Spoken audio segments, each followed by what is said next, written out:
Salut, c'est Mario. Les bonnes idées ne représentent que la moitié de la bataille. La stratégie ne signifie rien si vous ne l'exécutez pas. Choisissez une bonne stratégie d'entreprise ou une exécution parfaite. Pour certains dirigeants, c'est un choix facile, mais pour d'autres, c'est pas aussi simple. Il s'agit d'un débat difficile à résoudre parce que, comme la plupart des choix, une décision finale peut être analysée sous une multitude de perspectives et peut donner lieu aussi à autant de résultats. On pourrait plaider pour les deux parce qu'une grande stratégie est gâchée par une exécution ratée, tout comme une excellente exécution ne peut pas nécessairement relancer une stratégie qui est morte dans l'eau.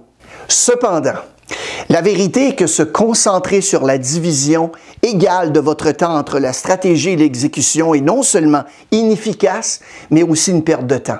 Alors, que choisir? D'après les recherches, la plupart des dirigeants choisissent la stratégie parce qu'ils ont le sentiment que l'exécution est intrinsèquement plus difficile. Moi, par contre, je choisis l'exécution à chaque fois. Et comme Steve Jobs l'a dit un jour, pour moi, les idées ne valent rien si elles ne sont pas exécutées. L'exécution vaut des millions. Même si vous réfléchissez à une stratégie qui est brillante, elle va être gaspillée si elle n'est jamais pleinement réalisée. Alors, pendant que d'autres dirigeants se concentrent de manière disproportionnée sur la génération d'idées, considérez ces suggestions pour obtenir un avantage concurrentiel. À un moment donné, les termes leader et personne à idées sont devenus, on dirait, synonymes. Vous avez lu les histoires de start-up de la Silicon Valley qui se sont construites sur des idées valant des millions de dollars. Les leaders aiment construire leur succès sur la base de leurs idées, mais les leaders d'idées ne font pas les gros titres. Les visionnaires, si. Les leaders qui se vantent d'être des gens d'idées sont rarement ceux qui ouvrent réellement la voie. Ce sont les leaders visionnaires qui sont à l'avant-garde de leur secteur. Donc, si vous pensez que la stratégie est plus importante que l'exécution, vous allez vouloir en définir une qui soit presque parfaite, ce qui, encore une fois, n'est pas pratique avant même de commencer à la mettre en œuvre. Ce type de planification peut exiger des semaines, voire des mois de votre temps, ou du moins, ça devrait l'exiger. Et vous risquez alors de trop planifier et d'entraver l'exécution. L'échec de la mise en œuvre est souvent le résultat d'une planification pour le plaisir de la planification, plutôt que d'une planification avec l'exécution en tête. Commencez par fixer des objectifs qui sont ambitieux et des échéances. En fixant des objectifs qui sont ambitieux, vous allez aider le groupe à atteindre les objectifs et susciter un plus grand engagement, une plus grande satisfaction chez les membres de l'équipe. Et pour pousser le groupe à atteindre ses objectifs, vous devez les associer à des échéances. Même si on n'aime pas ça nécessairement, lorsque quelqu'un nous donne une échéance, notre comportement change. Le simple fait de fixer des échéances pour les buts et les objectifs va contribuer grandement à leur réalisation. Si vous résistez à l'idée de fixer des objectifs ambitieux à votre équipe, commencez par lui poser des questions telles que « Qu'est-ce qu'il faudrait faire pour atteindre cet objectif 2 semaines plus tôt? » On constate qu'en mettant votre équipe au défi et en la soutenant dans la réalisation d'un objectif plus difficile, les membres de l'équipe se sentent en fait plus engagés, plus satisfaits de leur travail. Soyez clairs et méthodiques. Il y a de nombreuses personnes énergiques en matière d'exécution qui ont tendance à se lancer dans des activités et à agir avant de s'organiser, de créer un plan ou de relier ce qu'elles font à la stratégie de l'organisation. La discipline qui consiste à organiser les personnes, à rassembler les ressources, puis à élaborer un plan auquel les autres peuvent adhérer, va améliorer collectivement l'exécution. On a appris que lorsque tout le monde est collectivement responsable, personne n'est responsable. En donnant aux autres une orientation claire et un sentiment de connexion avec la stratégie de l'organisation, on va aider les gens à comprendre comment le travail qu'ils font va s'inscrire dans la mission de l'organisation.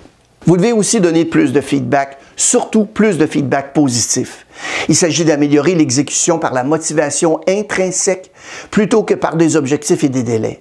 Les dirigeants qui sont de grands exécutants sont habiles à donner du feedback. Plus précisément, les leaders qui obtiennent les meilleurs résultats sont ceux qui donnent un feedback critique en prenant le temps aussi d'écouter et de comprendre le point de vue de leurs employés, plutôt évidemment que de simplement lâcher un message difficile à quelqu'un et de mettre fin ainsi à la conversation aussi vite que possible. Mais c'est au niveau du feedback positif qu'on a constaté une différence majeure. Plus précisément, on a constaté que les dirigeants qui excellent dans l'exécution donnent beaucoup plus de reconnaissance positive. Vous devez ensuite renforcer l'unité de l'équipe.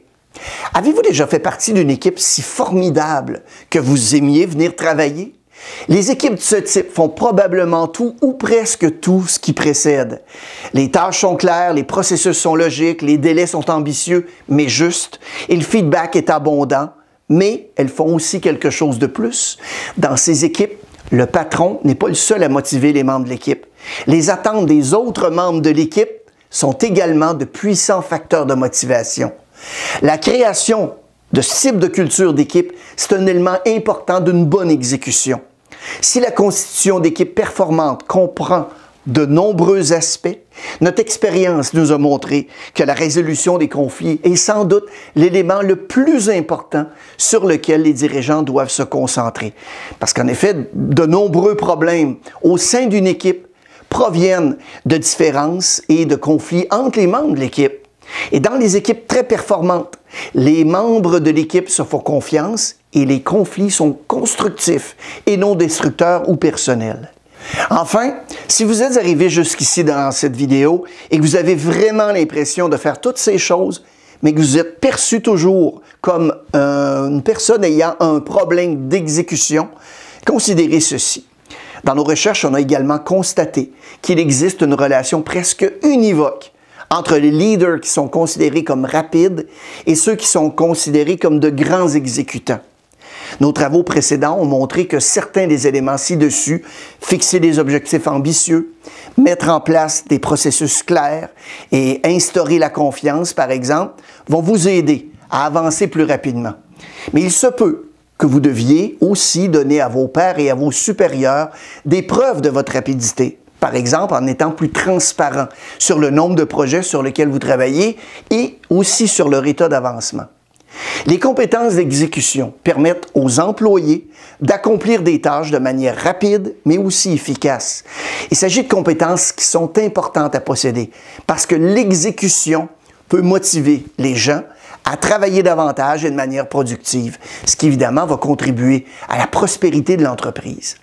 Si vous souhaitez apprendre à améliorer la qualité de votre travail, c'est aussi utile de comprendre comment améliorer vos compétences d'exécution. Merci d'avoir regardé la vidéo et n'hésitez pas à la partager à vos collègues et amis. Abonnez-vous à notre chaîne et bien évidemment, si c'est le cas, aimez la vidéo. Nous publions de nouvelles vidéos environ à toutes les semaines. Bon succès!